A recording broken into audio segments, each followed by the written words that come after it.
நமது தியானங்களிலே தொடர்ச்சியாக கடவுளை தொழுது கொள்ளும் காரியங்கள் குறித்து பார்த்து வருகிறோம்.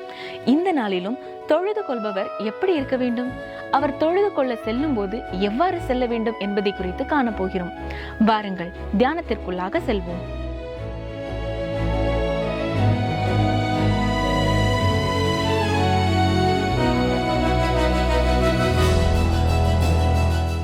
எங்களுக்கு மிகவும் பிரியமான வேதாராய்ச்சி அன்பர்களை வாழ்த்தி வரவேற்கிறோம். இன்று நாம் யாத்ராமும் 29ஆம் அதிகாரம் 1ஆம் வசனம் முதல் 30ஆம் அதிகாரம் 9ஆம் வசனம் வரைக்கும் கற்றுக்கொள்ளப் போகிறோம். 29ஆம் அதிகாரத்தில் ஆசாரியர்களின் பிரதிஷ்டை, மேலும் பிரதிஷ்டைக்கான பலிகள், ஆசாரியர்களின் உணவு மற்றும் தினசரி செலுத்தப்படும் நித்திய சர்வாங்க தகன பலி இவைகளை குறித்து படிக்கிறோம். யாத்ராமும் 29ஆம் அதிகாரம் ஒரு நீண்ட அதிகாரமாகும். மேலும் இதில் உள்ள அனைத்தும் நாம் எதிர்பார்ப்பது போல அவ்வளவு விறுவிறுப்பாகவோ அல்லது சுவாரஸ்யமாகவோ இல்லாமல் இருக்கலாம். இருந்தாலும் தேவனுடைய ஆவியானவர் இந்த அதிகாரத்தின் மூலமாகவும் நமக்கு கற்றுக் கொடுக்க விரும்புகிறார் என்று நான் உறுதியாக நம்புகிறேன். இது நமக்கான தேவனுடைய ஆத்திச்சூடியை போல, அதாவது ஆரம்ப பாடங்களைப் போல இருக்கிறது. இதிலே பல சிறந்த ஆவிக்குரிய பாடங்கள் அடங்கி இருக்கின்றன. யாத்ராமும் 29ஆம் அதிகாரம் 1ஆம் வசனத்தை பாருங்கள். அவர்கள் எனக்கு ஆசாரிய ஊழியம் செய்யும்படி அவர்களை பரிசுத்தப்படுத்தும் பொருட்டு நீ அவர்களுக்கு செய்ய வேண்டியதாவது ஒரு காளையையும் பழுதற்ற 2 ஆட்டுக்கடாக்களையும் தெரிந்து கொள்வாயாக. ஒரு விசுவாசி தன் பிரதிஷ்டையை தானே செய்து கொள்ள முடியாது. அது தேவன் அவனுக்கு செய்கிற ஒரு காரியமாகும். அது கிறிஸ்து சிலுவையிலே செய்து முடித்த கிரியையின் மேல் மட்டுமே தங்கி இருக்கிறது. அப்படித்தான் அது இருக்கவும் முடியும்.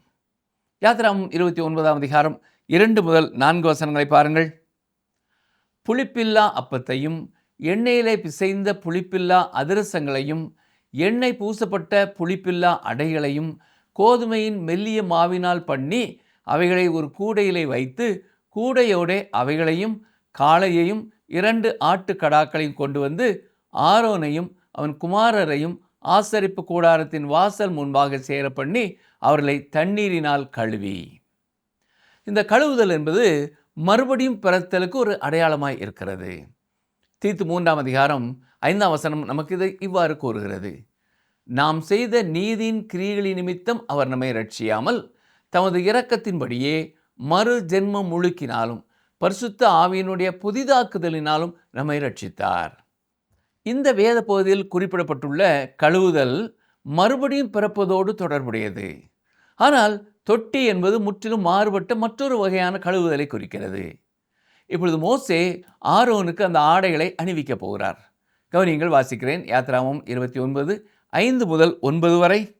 அந்த வஸ்திரங்களை எடுத்து ஆரோனுக்கு உள் சட்டையையும் ஏபோத்தின் கீழ் அங்கியையும் ஏபோத்தையும் மார்பதக்கத்தையும் தரித்து ஏபோத்தின் விசித்திரமான கச்சையையும் அவனுக்கு கட்டி அவன் தலையிலே பாகையையும் வைத்து பரிசுத்த கிரீடத்தை பாகையின் மேல் தரித்து அபிஷேக தைலத்தையும் எடுத்து அவன் தலையின் மேல் வார்த்து அவனை அபிஷேகம் செய்வாயாக. பின்பு அவன் குமாரரை சேர பண்ணி ஆசாரிய ஊழியம் அவர்களுக்கு நித்திய கட்டளையாக இருக்கும்படி அவர்களுக்கும் அங்கிகளை உடுத்துவாயாக. ஆரோனுக்கும் அவன் குமாரருக்கும் இடைக்கச்சைகளை கட்டி அவன் குமாரருக்கு குல்லாக்களையும் தரித்து இப்படியே ஆரோனையும் அவன் குமாரரையும் பிரதிஷ்டை பண்ணுவாயாக. பிரதிஷ்டை என்பது நாம் செய்வதை விட தேவன் நமக்காக செய்கிற ஒரு காரியமாகும். மக்கள் ஏதாவது செய்வதாக வாக்குறுதி அளிக்கும் பிரதிஷ்டை ஆராதனைகளை பற்றி இன்று நாம் அதிகம் கேள்விப்படுகிறோம். கடந்த காலத்தில் நான் தேவனுக்கு பிரியமான காரியத்தை செய்வதாக வாக்குறுதி அளித்திருக்கிறேன். ஆனால் அதை என்னால் முழுமையாக நிறைவேற்ற முடியாமல் போனதுண்டு. அதை ஒரு பிரதிஷ்டையாக நினைக்க நான் விரும்பவில்லை. அது நான் அவருக்கு கொடுக்கும் வாக்குறுதி அல்ல. மாறாக வெறும் கையோடு தேவனிடத்திலே வந்து நம்முடைய பலவீனத்தையும் நம்மால் எதையும் செய்ய முடியாது என்ற இயலாமையும் அறிக்கை செய்து மீதியை தேவனிடத்திலே ஒப்படைப்பதுதான் உண்மையான பிரதிஷ்டை ஆகும். பழைய ஏற்பாட்டில் மோசே, எலியா, தாவீது, சாமுவேல் ஆகியோரின் ஜெபங்களையும் புதிய ஏற்பாட்டிலே பவுலின் ஜெபங்களையும் நீங்கள் வாசித்து பார்த்தால் இந்த மனிதர்கள் ஒருபொழுதும் தாங்கள் எப்படிப்பட்டவர்கள் என்ற தகுதியின் அடிப்படையிலோ தங்களின் அந்தஸ்தின் அடிப்படையிலோ அல்லது தேவனுக்கு தாங்கள் என்ன செய்ய போகிறோம் என்று கொடுத்த வாக்குறுதிகளின் அடிப்படையிலோ தேவனிடத்திலே வரவில்லை. இதை நீங்கள் நன்றாக பார்க்கலாம். நான் பல வருடங்களாக அர்ப்பணிப்பு ஆராதனைகளிலே கலந்து கொண்டிருக்கிறேன். அங்கே மக்கள் நெருப்பிலே ஒரு சிறிய மரத்துண்டையோ அல்லது கிளையையோ ஒரு தாளையோ போட்டுவிட்டு தாங்கள் தேவனுக்காக என்ன செய்ய போகிறோம் என்பது குறித்து சாட்சி சொல்வதை நான் பார்த்திருக்கிறேன். இந்த உலகம் முழுவதையும் தேவனுக்காக தலைகீழாக மாற்றிவிடக்கூடிய அளவுக்கு பெரிய பெரிய வாக்குறுதிகளை அந்த அர்ப்பணிப்பு ஆராதனையிலே நான் கேட்டிருக்கிறேன். ஆனால் துரதிர்ஷ்டவசமாக அந்த வாக்குறுதிகளிலே பெரும்பாலானவை ஒருபொழுதும் நிறைவேற்றப்படவில்லை. ஏனென்றால் தேவனுக்கு கொடுப்பதற்கு நம்மிடத்தில் உண்மையில் பெரிதாக எதுவும் இல்லை, இல்லையா? ஒருவேளை அவரிடம் கொடுப்பதற்கு உங்களிடம் ஏதாவது இருக்கலாம், ஆனால் என்னிடம் அப்படி எதுவும் இல்லை. விஷயம் என்னவென்றால், நாம் வெறுங்கையோடு அவரிடம் வர வேண்டும். அப்பொழுதுதான் அவர் நம் கைகளை நிரப்ப முடியும். யாத்திராகமம் 29ஆம் அதிகாரம் 10ஆம் வசனம் பாருங்கள். காளையை ஆசரிப்பு கூடாரத்துக்கு முன்பாக கொண்டு வருவாயாக. அப்பொழுது ஆரோனும் அவன் குமாரரும் தங்கள் கைகளை காளையினுடைய தலையின் மேல் வைக்க கடவர்கள். பிரதான ஆசாரியனும் அவனது குடும்பத்தினரும் அந்த காளையின் மேல் தங்கள் கைகளை வைத்தார்கள். கைகளை வைப்பதன் மூலம் ஏதோ ஒரு மந்திர சக்தியோ அல்லது ஆவிக்குரிய காரியமோ கடத்தப்படுகிறது என்று நம்பும் மக்கள் பலர் இருக்கிறார்கள். ஆனால் அப்படி எதுவும் நடப்பதில்லை. அது கைகளை வைப்பதன் நோக்கம் அல்ல. கைகளை வைப்பதன் மூலமாக நீங்கள் மற்றொரு மனிதனுக்கு கடத்தக்கூடிய ஒரே விஷயம் நோய் கிருமிகள் தான். இது மட்டும்தான் கைமாறி செல்லும். ஒரு விலங்கின் மேலே கைகளை வைப்பது என்பது அடையாளப்படுத்துதலை, அதாவது அந்த மிருகத்தை தன்னோடு ஒப்பிட்டு பார்ப்பதை குறிக்கிறது. ஒரு பாவி பலிபீடத்திற்கு வந்து தான் கொண்டு வந்த விலங்கின் தலையின் மேலே தன் கைகளை வைத்தபோது அதற்கு அர்த்தம் அந்த விலங்கு அவனுடைய இடத்தை எடுத்துக்கொள்ளுகிறது, அவனுக்கு பதிலாக அது பலியாகிறது என்பதாகும். பொதுவாக ஒரு மிஷினரி தங்களின் ஊழிய பகுதிக்கு செல்லும் பொழுது அவர்களை அந்த ஊழியத்திற்காக பிரித்தெடுக்கும் பொருட்டு ஒரு பிரதிஷ்டை ஆராதனையை நடத்துவார்கள். அங்கே இருக்கும் ஊழியர்கள் அவர்கள் மேல் தங்கள் கைகளை வைப்பார்கள். அந்த ஆராதனையின் நோக்கம் அடையாளப்படுத்துதல் மட்டுமே. அந்த மிஷினரிகள் அந்த ஊழியர்களோடு அடையாளப்படுத்தப்படுகிறார்கள். மேலும் அவர்கள் அந்த ஊழிய பகுதியில் இவர்களின் பிரதிநிதிகளாக செயல்பட போகிறார்கள். இப்படி ஒரு மிஷினரி மேல் கைகளை வைக்கும் பொழுது அவர் அந்த ஊழியத்தில் இந்த ஊழியர்களோடு அடையாளப்படுத்தப்படுகிறார் என்றும், அவருக்காக ஜெபிக்கவும் அவரை தாங்கவும் இவர்களுக்கு ஒரு குறிப்பிட்ட பொறுப்பு இருக்கிறது என்பதுதான் அர்த்தம். எனவே கைகளை வைப்பது என்பது அடையாளப்படுத்தப்படுவதை குறிக்கிறது. அந்த காளை ஆரோனின் இடத்தை எடுத்துக்கொண்டது. ஆரோன் ஒரு பாவியாக இருந்ததால் அவனுக்காக அது மரிக்கிறது. இதுவே சர்வாங்க தகன பலி ஆகும். லேவியராம புத்தகத்திலே இந்த பலிகளை பற்றி நாம் இன்னும் விவரமாக படிப்போம். ஏதேன் தோட்டத்திலே கூட ஒரு சர்வாங்க தகன பலி இருந்தது. வெண்கல பலிபீடம் என்று நாம் அடையாளப்படுத்திய பலிபீடமானது சில சமயங்களிலே சர்வாங்க தகன பலிபீடம் என்றும் அழைக்கப்படுகிறது. ஏனென்றால் இங்கேதான் முக்கியமான பலி செலுத்தப்பட்டது. முதலாவதும் முக்கியமானதுமான பலியாகிய இந்த சர்வாங்க தகன பலி கிறிஸ்துவின் ஆளுமையை, அதாவது அவர் யார் என்பதை எடுத்து காட்டுகிறது. பலிபீடமோ அவர் நமக்காக என்ன செய்திருக்கிறார் என்பதை பேசுகிறது. யாத்திராகமம் 29ஆம் அதிகாரம் 26, 27ஆம் வசனங்களை பாருங்கள். ஆரோனுடைய பிரதிஷ்டையின் ஆட்டுக்கடாவிலே மார்க்கண்டத்தை எடுத்து அதை கர்த்தருடைய சன்னிதானத்திலே அசைவாட்டும் காணிக்கையாக அசைவாட்ட கடவாய், அது உன் பங்காய் இருக்கும். மேலும் ஆரோனுடைய பிரதிஷ்டைக்கும் அவன் குமாரருடைய பிரதிஷ்டைக்கும் நியமித்த ஆட்டுக்கடாவில் அசைவாட்டப்படுகிற மார்க்கண்டத்தையும் ஏறெடுத்து படைக்கப்படுகிற முன்னந்தொடையையும் பரிசுத்தப்படுத்துவாயாக. லேவியராம புத்தகத்திலும் கூட செலுத்தப்பட்ட பலியின் ஒரு பகுதி ஆரோனுக்கும் மற்ற ஆசாரியர்களுக்கும் உரிய பங்காக சென்றதை நீங்கள் மீண்டும் ஒரு முறை படிக்கலாம். பாருங்கள், இஸ்ரவேல் தேசத்திலே லேவியர்களுக்கு விவசாயம் செய்வதற்காக நிலம் எதுவும் பங்கிட்டு கொடுக்கப்படவில்லை. அவர்களுடைய வாழ்வாதாரத்திற்கு தேவன் இப்படித்தான் வழிவகை செய்தார். லேவியர்கள் ஆசரிப்பு கூடாரத்திலும் அதற்கு பிறகு தேவாலயத்திலும் ஊழியம் செய்ய வேண்டியது இருந்தது. அதனாலே அவர்கள் பலிகளிலே ஒரு பகுதியை தங்களின் பங்காக பெற்றுக்கொண்டார்கள். நித்திய சர்வாங்க தகன பலியானது இடைவிடாமல் தொடர்ச்சியாக செலுத்தப்பட வேண்டிய ஒன்றாய் இருந்தது. யாத்திராகமம் 29ஆம் அதிகாரம் 38 முதல் 40 வசனங்களை பாருங்கள். பலிபீடத்தின் மேல் நீ பலியிட வேண்டியது என்னவெனில், இடைவிடாமல் ஒவ்வொரு நாளும் ஒரு வயதான 2 ஆட்டுக்குட்டிகளை பலியிட வேண்டும். ஒரு ஆட்டுக்குட்டியை காலையிலும் மற்ற ஆட்டுக்குட்டியை மாலையிலும் பலியிடுவாயாக. ஒரு மரக்காலிலே 10 பங்கானதும் இடித்து பிழிந்த காற்படி எண்ணெயிலே பிசைந்ததுமாகிய மெல்லிய மாவையும் பான பலியாக கால்படி திராட்சை ரசத்தையும் ஒரு ஆட்டுக்குட்டியுடனே படைப்பாயாக. லேவியராம புத்தகம் மீண்டும் ஒருமுறை இந்த நித்திய சர்வாங்க தகன பலி பற்றிய விரிவான விவரங்களை நமக்கு கொடுக்கிறது. சரி, இந்த பலியானது ஒரு தினசரி பலியாக இருந்தது. காலையிலே ஒரு ஆட்டுக்குட்டியும் மாலையிலே ஒரு ஆட்டுக்குட்டியும் பலியிடப்பட்டன. தங்களுடைய இடத்தை எடுத்துக்கொள்ள ஒருவர் தேவை என்பதையும் தங்களின் பாவத்திற்கு மரணமே தகுதி என்பதையும் மக்கள் தொடர்ந்து நினைவு கூற வேண்டியது இருந்தது. இந்த உண்மையை இது பேசுகிறது. பாவத்திற்காக இரத்தம் சிந்தப்படுத்துதல் அவசியமாய் இருக்கிறது. எபிரேயர் நிறுவம் இந்த உண்மையை வெளிப்படுத்துகிறது. கவனியங்கள் வாசிக்கிறேன். எபிரேயர் 9:26 அப்படி இருந்ததானால் உலகம் உண்டானது முதற்கொண்டு அவர் அநேகன் தரம் பாடுபட வேண்டியதாய் இருக்குமே. அப்படி அல்ல, அவர் தம்மைத்தாமே பலியிடுகிறதுனாலே பாவங்களை நீக்கும் பொருட்டாக இந்த கடைசி காலத்தில் ஒரே தரம் வெளிப்பட்டார். இந்த வசனம் நிச்சயமாகவே கர்த்தராகிய இயேசு கிறிஸ்துவின் பலியை பற்றி தான் பேசுகிறது. காளைகள், வெள்ளாடுகள் மற்றும் ஆட்டுக்குட்டிகளின் இரத்தத்தால் பாவத்தை நீக்க முடியவில்லை. ஆனால் இயேசு கிறிஸ்துவின் இரத்தத்தால் அது முடிந்தது. அவருடைய பலி போதுமானதாக இருக்கிறது. கர்த்தர் பாவ பிரச்சனைக்கு முற்றிலும் போதுமான பரிகாரத்தை செய்திருக்கிறார். அவர் ஒருவரே ஒரே ஒரு முறை மட்டுமே மரித்தார். யுகத்தின் முடிவிலே அவர் தம்மைத்தாமே பலியிடுகிறதுனாலே பாவங்களை நீக்கும் பொருட்டு ஒரே தரம் வெளிப்பட்டார். தொடர்ந்து யாத்ராகமம் 30 பார்ப்போம். இதில் தூப பீடம் பற்றி பார்க்கிறோம். மீட்கப்பட்டவர்கள் ஆராதிக்கலாம், சுத்திகரிக்கப்பட்டவர்கள் ஆராதிக்கலாம், அபிஷேகம் பண்ணப்பட்டவர்கள் ஆராதிக்கலாம். இதை பற்றியும் தூப வர்க்கம் குறித்தும் பார்க்க இருக்கிறோம். இது ஒரு மிகச் சிறந்த ஆராதனை அதிகாரமாகும். ஆசரிப்பு கூடாரத்தின் முதல் பகுதியாக பரிசுத்த ஸ்தலத்தை பார்க்கும் பொழுது அங்கே 3 உபகரணங்களை பார்க்கிறோம். இவை அனைத்துமே ஆராதனை குறித்து பேசுகின்றன. குத்து விளக்கையும் சமூக தப்ப மேஜையையும் பற்றி நாம் ஏற்கனவே சிந்தித்து விட்டோம். ஆனால் இங்கே மற்றும் ஒரு பலிபீடமும் இருக்கிறது. அதுதான் தூப பீடம். சமூக தப்ப மேஜையும் பொன் குத்து விளக்கும் தேவனுடைய ஜனங்கள் ஒன்று கூடி ஒருவரோடு ஒருவர் ஐக்கியப்படுவதை அடையாளப்படுத்துகின்றன. கவனிங்கள், இது நீங்கள் ஒன்று கூடி வீண் வதந்திகளை பேசுவதற்கான இடம் அல்ல. மாறாக இயேசு கிறிஸ்துவாகிய ஆகாரத்தை நாம் உட்கொள்ளும் இடமாகும். இது ஒரு விருந்து. இந்த தூப பீடமோ ஜெபத்திற்குரிய இடமாய் இருக்கிறது. யாத்ராகமம் 30 முதல் 2 வசனங்களை பாருங்கள். தூபம் காட்டுகிறதற்கு ஒரு தூப பீடத்தையும் சீத்தி மரத்தினால் உண்டாக்குவாயாக. அது 1 முழ நீளமும் 1 முழ அகலமான சதுரமும் 2 முழ உயரமுமாய் இருக்க வேண்டும்.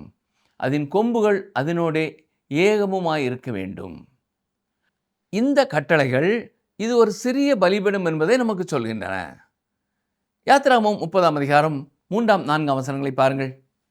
அதன் மேற்புறத்தையும் சுற்றுப்புறத்தையும் அதன் கொம்புகளையும் பசும் பொன் தகட்டால் மூடி சுற்றிலும் அதற்கு பொன் திறனையை உண்டு பண்ணி அந்த திறனையின் கீழே அதன் 2 பக்கங்களிலும் அதை சுமக்கும் தண்டுகளின் இடங்களாகிய அதன் 2 பக்கத்து 2 மூலைகளிலும் 2 பொன் வளையங்களை உண்டாக்குவாயாக. இந்த சிறிய உபகரணத்தில் கூட வளையங்கள் இருந்தன. அதனுள் தண்டுகளை செலுத்தி ஆசாரியர்கள் அதை தங்கள் தோள்களிலே சுமந்து செல்ல முடிந்தது. வனாந்தர பயணத்தின் பொழுது லேவியர்கள் இந்த உபகரணங்களை சுமந்து சென்றார்கள் என்று எண்ணாம புத்தகத்திலேயும் நாம் தெளிவாய் வாசிக்கிறோம். யாத்ராகமம் 30 வசனத்தை பாருங்கள். சாட்சி பெட்டிக்கு முன்னிருக்கும் திரை சீலைக்கும் நான் உன்னை சந்திக்கும் இடமாகிய சாட்சி சந்நிதியின் மேலுள்ள கிருபாசனத்துக்கும் முன்பாக அதை வைக்க கடவாய். இந்த பலிபீடம் திரைக்கு மிக அருகிலே வைக்கப்பட்டிருந்தது. அந்த திரைக்கு மறுபக்கத்திலே உடன்படிக்கை பெட்டியும் கிருபாசனமும் இருந்தன. இது ஆராதனை ஸ்தலமாகிய பரிசுத்த ஸ்தலத்திலே நின்றது. யாத்ராகமம் 30 7-8 வசனங்கள். ஆரோன் காலைதோறும் அதன் மேல் சுகந்த தூபம் காட்ட வேண்டும். மாலையில் விளக்கேற்றும் போதும் அதன் மேல் தூபம் காட்ட கடவன்.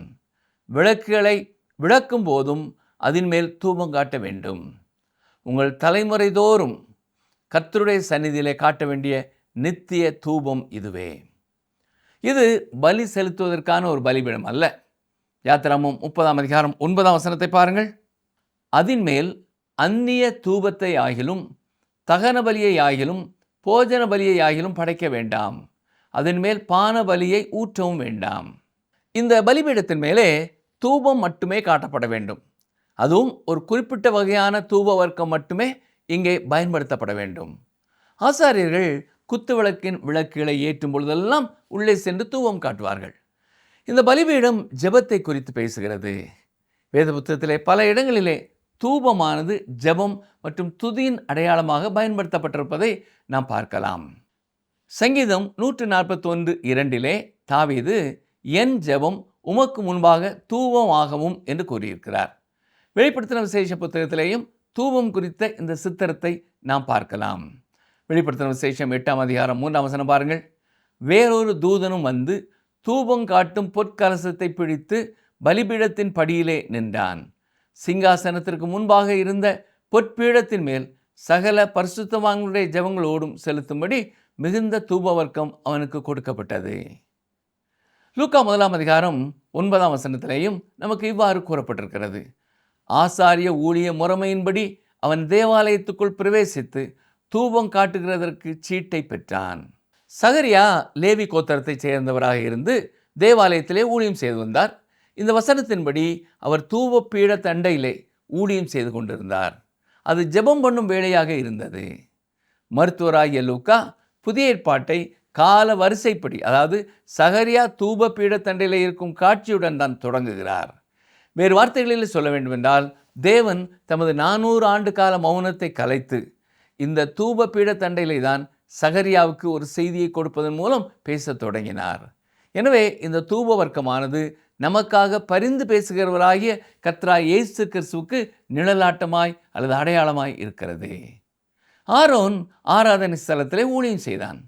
கிறிஸ்து உண்மையில் மெல்கிசேதேக்கின் முறைமையின்படி ஆசாரியாராய் இருந்த போதிலும் இந்த குறிப்பிட்ட அர்த்தத்திலே ஆரோன் கிறிஸ்துவுக்கு ஒரு நிழலாட்டமாய் இருக்கிறான். எபிரேயர் 9 ஒரு விசித்திரமான காரியத்தை நாம் வாசிக்கிறோம். அங்கே தூப பீடமானது மகா பரிசுத்த ஸ்தலத்திற்குள் வைக்கப்பட்டிருக்கிறது. எபிரேயர் நிருபத்தை எழுதியவருக்கு அது எங்கே இருக்க வேண்டும் என்று தெரியாதது போல இது தோன்றும். யாத்ராமத்திலே உள்ளபடி அதை பரிசுத்த ஸ்தலத்தில் வைக்காமல் அவர் ஏன் மகா பரிசுத்த ஸ்தலத்தில் வைத்தார்? ஏனென்றால் அவர் இதை எழுதிய பொழுது திரைச்சீலை 2ஆக கிழிந்திருந்தது. கிறிஸ்து இவ்வுலகத்திலே தம்மையே பலியாக ஒப்பு கொடுத்திருந்தார். அவருடைய சரீரமாகிய திரைச்சீலை கிழிக்கப்பட்டு அவர் சிலுவையிலே மரித்தார். ஆனால் அவர் மீண்டும் பரலோகத்திற்கு ஏறி சென்றார். இன்று அந்த தூப பீடம் பரலோகத்திலே இருக்கிறது. நாம் இயேசு கிறிஸ்துவின் மூலமாகவே தேவனிடத்திலே வருகிறோம். அவரே நமக்காக பரிந்து பேசும் நம்முடைய மகா பெரிய மத்தியஸ்தராய் இருக்கிறார். கிறிஸ்து பரலோகத்திலே இருக்கிறார். இந்த பலிபீடமோ அவர் நிற்கிற இடத்தை நமக்கு காட்டுகிறது. நாம் ஜெபத்தில் தேவனிடம் வரும்பொழுது கர்த்தராகிய இயேசு கிறிஸ்துவின் மூலமாகவே வர வேண்டும். இப்பொழுது நான் ரட்சிக்கப்பட்டு விட்டால் என்னால் நேரடியாகவே தேவனிடம் செல்ல முடியும் என்று பலர் சொல்வதை நான் கேட்டிருக்கிறேன். இல்லை பிரியமானவர்களே, உங்களால் அப்படி செல்ல முடியாது. நீங்கள் கிறிஸ்துவின் மூலமாகத்தான் தேவனிடத்திலே செல்ல வேண்டும். அவரே நம்மை தேவனுடைய சமூகத்திற்குள்ளே அழைத்து செல்பவர். கிறிஸ்து பரலோகத்திலே நமக்காக ஜெபம் பண்ணி கொண்டிருக்கிறார். இஸ்ரவேல் புத்திரர் தங்களுடைய மகா பிரதான ஆசாரியர் ஆசரிப்பு கூடாரத்திலே தூப பீட தண்டையிலே தங்களுக்காக ஜெபம் பண்ணுகிறார் என்பதை அறிந்திருந்தது அவர்களுக்கு எவ்வளவு ஆச்சரியமாக இருந்திருக்கும் இல்லையா? அதுபோலவே நம்முடைய மகா பிரதான ஆசாரியனாய் இயேசு கிறிஸ்து நமக்காக ஜெபம் பண்ணுகிறார் என்பதை அறிவது நமக்கும் ஆச்சரியமான ஆசீர்வாதமான காரியமாக இருக்கிறது. கிறிஸ்து உலகத்திற்காக ஜெபம் பண்ணுவதில்லை. இது உங்களுக்கு தெரியுமா? அவர் தமது பிரதான ஆசாரியத்துவ ஜெபத்திலே யோவான் 17:9 நான் வாசிக்கிறதை போல, நான் அவர்களுக்காக வேண்டிக் கொள்கிறேன், உலகத்துக்காக வேண்டிக் கொள்ளாமல் நீர் எனக்கு தந்தவர்களுக்காக வேண்டிக் கொள்கிறேன், அவர்கள் உம்முடையவர்களாய் இருக்கிறார்களே என்று கூறுகிறார். அவர் ஏன் உலகத்திற்காக ஜெபம் பண்ணுவதில்லை என்று நீங்கள் கேட்கலாம். இயேசு கிறிஸ்து உலகத்திற்காக மரித்தார். மேலும் கிறிஸ்துவை ஏற்றுக்கொள்ள மனதாய் இருப்பவர்களுக்கு அவருடைய அந்த தியாகத்தை நிஜமாக்கி காட்டுவதற்காகவே பரிசுத்த ஆவியானவர் இந்த உலகத்தில் இருக்கிறார். உலகத்தின் பாவங்களுக்காக மரிப்பதை காட்டிலும் கிறிஸ்துவினால் அதிகமாக வேறு எதுவும் செய்திருக்க முடியாது. தம்மை இரட்சகராக ஏற்றுக்கொண்டவர்களுக்காகவே அவர் பரலோகத்திலே ஜெபம் பண்ணி கொண்டிருக்கிறார். அவர் இதை செய்கிறார் என்பதிலே நான் மகிழ்ச்சி அடைகிறேன். ஏனென்றால் அவர் நமக்காக அப்படி செய்யாவிட்டால் நம்மால் பூமியிலே பெரிய காரியங்கள் எதையும் சாதித்து விட முடியாது. நமக்காக ஜெபம் பண்ணும் ஒரு மகா பிரதான ஆசாரியர் நமக்கு இருக்கிறார் என்பது எவ்வளவு விலை மதிப்பற்ற ஒரு காரியம். கிறிஸ்து யார் என்பது நிமித்தமும் அவர் சிலுவையிலே நமக்காக செய்த தியாகத்தின் காரணமாகவே தேவன் நம்முடைய ஜெபங்களை கேட்கிறார். எபேசியர் 1 5 6 வசனங்கள் நமக்கு இவ்வாறு கூறுகிறது. பிரியமானவருக்குள் தாம் நமக்கு தந்தருளின தம்முடைய கிருபையின் மகிழ்ச்சிக்கு புகழ்ச்சியாக தம்முடைய தயவுள்ள சித்தத்தின்படியே நம்மை இயேசு கிறிஸ்து மூலமாய் தமக்கு சுவிகார புத்திரராகும்படி முன் குறித்திருக்கிறார். இயேசு கிறிஸ்துவின் காரணமாகவே பிதாவாகிய தேவன் அந்த அன்பானவருக்குள் நம்மை ஏற்றுக்கொள்கிறார். மத்தேயு 17 5 வசனம், மார்க் 9 7 வசனம் மற்றும் லூக்கா 9:35 ஆகிய வசனங்களிலே பிதாவாகிய தேவன் இவர் என்னுடைய நேசகுமாரன், இவருக்கு செவி கொடுங்கள் என்று கூறினார். நாம் அவருக்கு செவி கொடுப்பது மட்டுமல்லாமல் அவர் மூலமாகவே ஜெபிக்கவும் வேண்டும். யோவான் 14:14 என் நாமத்தினாலே நீங்கள் எதை கேட்டாலும் அதை நான் செய்வேன் என்று இயேசு கிறிஸ்து நமக்கு சொல்லியிருக்கிறார். ஆவியிலே ஜெபிப்பது என்பதின் உண்மையான அர்த்தம் இதுதான். இந்த பலிபீடம் மற்ற உபகரணங்களில் இருந்து தனித்து பிரிக்கப்பட்டிருப்பதை நீங்கள் கவனிக்க வேண்டும். ஆசாரியர்கள் மட்டுமே இங்கே ஆராதிக்க முடியும். உசியா ராஜா இந்த இடத்திற்குள்ளே அத்துமீறி நுழைய முயன்ற பொழுது குஷ்டரோகத்தால் அடிக்கப்பட்டான். இன்றும் ஆசாரியர்களால் மட்டுமே ஜெபிக்க முடியும். மேலும் கிறிஸ்துவை விசுவாசிக்கிற ஒவ்வொரு உண்மையான விசுவாசியும் ஒரு ஆசாரியனே ஆவான். இன்றைய நாட்களிலே ஒரு நபர் தனக்கு விருப்பமான எந்த ஒரு பாவ வாழ்க்கையும் வாழ்ந்து கிறிஸ்துவை நிராகரித்துவிட்டு பின்னர் ஒரு துன்பம் வரும் பொழுது, ஒருவேளை அவனுடைய தாய் மருத்துவமனையில் இருக்கும் பொழுது இந்த துன்மார்க்கன் தேவனுக்கு முன்பாக முழங்கால் படியிட்டு தன் ஜெபத்திற்கு பதில் கிடைக்கும் என்று எதிர்பார்க்கலாம் என்ற ஒரு தவறான உணர்ச்சி வசப்பட்ட கருத்து பரவலாக பேசப்படுகிறது. திரைப்படங்கள் இது போன்ற காட்சிகளை காட்டுகின்றன. சில உணர்ச்சி வசப்பட்டு பிரசங்கிக்கும் பிரசங்கிகளும் இப்படிப்பட்ட காரியங்கள் நடப்பதாக சொல்கிறார்கள். ஆனால் இப்படிப்பட்ட ஜெபங்களுக்கு தான் பதிலளிக்கப் போவதில்லை என்று தேவன் கூறுகிறார். அருமையானவர்களே, இந்த விஷயத்திலே நாம் மிகவும் எச்சரிக்கையாக இருக்க வேண்டும். தூப பீடம் என்பது ஆசாரியர்கள் மட்டுமே செல்லக்கூடிய இடமாகும். ஒரு பாவி ஜெபிக்கக்கூடிய ஒரே ஜெபம், தேவனே பாவியாகிய என்மேல் கிருபையாயிரும் என்பது மட்டுமே. முதலாவது அந்த ஜெபம் தேவனிடம் ஏறெடுக்கப்படும் பொழுது அவர் அதை கேட்டு அதற்கு பதிலளிப்பார். உங்கள் தலைமுறை தோறும் கர்த்தருடைய சந்நிதியிலே காட்ட வேண்டிய நித்திய தூபம் இதுவே என்று 8 வசனம் நமக்கு கூறுகிறது. தேவனுக்கு தொடர்ச்சியான துதி செலுத்தப்பட வேண்டும். 1 தெசலோனிக்கேயர் புத்தகத்திலே இடைவிடாமல் ஜெபம் பண்ணுங்கள் என்று நமக்கு கூறப்பட்டிருக்கிறது. காலையிலும் மாலையிலும் அந்த தூபம் பலிபீடத்தின் மேல் இருக்க வேண்டியதாய் இருந்தது. மகா பிரதான ஆசாரியன் உள்ளே சென்று பலிபீடத்தின் மேலே தூபம் காட்டும் பொழுது அவன் ஆசரிப்பு கூடாரத்திலே சிறிது நேரம் செலவிட்டான். அந்த தூபத்தின் வாசனை அவனுடைய ஆடைகளிலே ஒட்டிக்கொள்ளும். அவன் வெளியே வரும்பொழுது ஜனங்களால் அந்த வாசனை நுகர முடிந்தது. அவன் சரியான நறுமணத்தை அணிந்திருந்தான் என்று நீங்கள் சொல்லலாம். அந்த மகா பிரதான ஆசாரியன் கடந்து செல்லும் பொழுது ஜனங்கள் அந்த நறுமணத்தை உணர்ந்தார்கள். அவர்கள், ஆகா, அவர் எவ்வளவு நறுமணமாய் இருக்கிறார் என்று சொல்வார்கள். இன்றைய நாட்களிலே பெரும்பாலான பரிசுத்தவான்களிடம் இருக்கும் குறைபாடு என்னவென்றால், அவர்கள் சரியான நறுமண திரவியத்தை கொண்டவர்களாக இல்லை. அந்த சரியான நறுமண திரவியம் என்பது ஜெபமே. நீங்கள் ஜெபத்தில் நேரம் செலவு செய்தால் உங்களுடைய ஜெபங்கள் தேவனுக்கு முன்பாக சுகந்த தூபமாக ஏறி சென்று அது உங்களுடைய ஆடைகளிலும் நறுமணத்தை பரப்பும். பிரியமானவர்களே, யாத்ராகமம் 29 மற்றும் 30 ஆகிய அதிகாரங்களிலிருந்து நாம் கற்றுக்கொண்ட சத்தியங்களை ஒரு முறை கூட நாம் அதிலே கொண்டு வருவோம். ஆசாரியர்களின் பிரதிஷ்டை நமக்கு கற்றுத்தரும் முதல் பாடம், பிரதிஷ்டை என்பது நாம் தேவனுக்கு செய்யும் வாக்குறுதி அல்ல, மாறாக தேவன் நமக்கு செய்யும் கிரியை என்பதாகும். நாம் நம்முடைய பலவீனங்களோடு வெறுங்கையாய் அவரிடம் வரும்பொழுது அவர் நம்மை இயேசு கிறிஸ்துவின் சிலுவை மரணத்தின் மூலமாய் கழுவி தமது நீதியின் வஸ்திரத்தால் நம்மை அலங்கரித்து நம்முடைய கரங்களை நிரப்புகிறார். இரண்டாவதாக, தினசரி செலுத்தப்பட்ட காலையின் ஆட்டுக்குட்டியும் மாலையின் ஆட்டுக்குட்டியும் நம்முடைய பாவத்திற்கு மரணமே சரியான தண்டனை என்பதை உணர்த்துகிறது. ஆனால் கர்த்தராகிய இயேசு கிறிஸ்து யுக முடிவிலே ஒரே தரம் தம்மை தாமே பலியாக ஒப்பு கொடுத்து அந்த பாவ பிரச்சனைக்கு முற்றுப்புள்ளி வைத்து விட்டார். இன்றும் அவருடைய இரத்தம் நம்முடைய சகல பாவங்களையும் நீக்கி நம்மை சுத்திகரிக்கும். இதையே நாம் விசுவாசிக்க வேண்டும். அடுத்ததாக, ஆசரிப்பு கூடாரத்தின் தூபபீடம் நம்முடைய ஜெப ஜீவியத்திற்கு நிழலாட்டமாக இருக்கிறது. நாம் நேரடியாக தேவனிடம் செல்ல முடியாது. நமக்காக பரலோகத்தில் இடைவிடாமல் பரிந்து பேசிக் கொண்டிருக்கும் நம்முடைய மகா பிரதான ஆசாரியராகிய இயேசு கிறிஸ்துவின் மூலமாகவே பிதாவினிடத்திலே சேர முடியும். கிறிஸ்துவை ஏற்றுக்கொண்ட ஒவ்வொரு விசுவாசியும் ஒரு ஆசாரியன். ஆசாரியர்களுக்கு மட்டுமே தூவ பண்டையிலே ஜெபிக்கும் பாக்கியம் உண்டு. பாவ வழிகளிலே வாழ்ந்து கொண்டு தேவனை தேடுகிறவர்களுக்கு அல்ல, மாறாக கிறிஸ்துவுக்குள் தங்களை அர்ப்பணித்த தேவ பிள்ளைகளின் ஜெபங்களுக்கு தேவன் செவி கொடுக்கிறார். நாம் ஜெபத்திலே தேவனோடு அதிக நேரம் செலவிடும் பொழுது அந்த ஜெபமாகிய சுகந்த தூபம் நம்முடைய ஆவிக்குரிய வாழ்க்கையிலே நறுமணமாய் ஒட்டிக்கொள்ளும். நாமும் ஜெப மனிதர்களாய் இந்த உலகத்திலே வாழும் பொழுது நம்மை சுற்றியுள்ள மக்கள் கிறிஸ்துவாகிய நறுமணத்தை நம் மூலமாய் நுகர முடியும். எனவே கிறிஸ்துவின் பலியை சார்ந்து கொண்டு ஆவியோடும் உண்மையோடும் இடைவிடாத ஜெப நறுமணத்தோடு கர்த்தருடைய சமூகத்திலே என்றும் வாழ்வோம். கர்த்தருடைய கிருபை உங்களோடும் உங்கள் குடும்பத்தோடும் தங்கியிருப்பதாக. ஆமென்.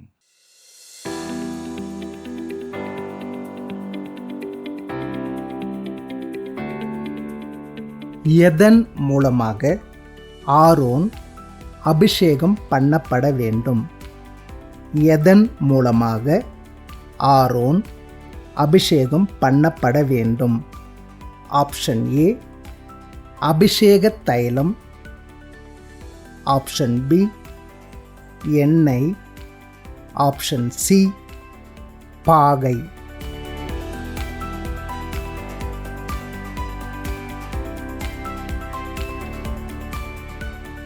ஆசாரிய ஊழியம் எத்தனை மகத்துவமானது!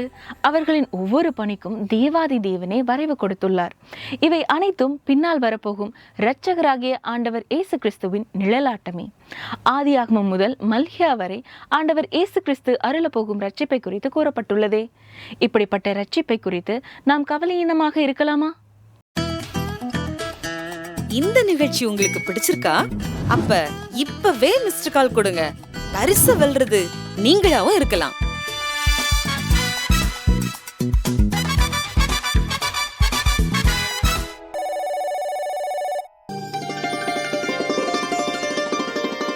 உங்களை பரிசுத்தம் பண்ணிக் கொள்ளுங்கள்.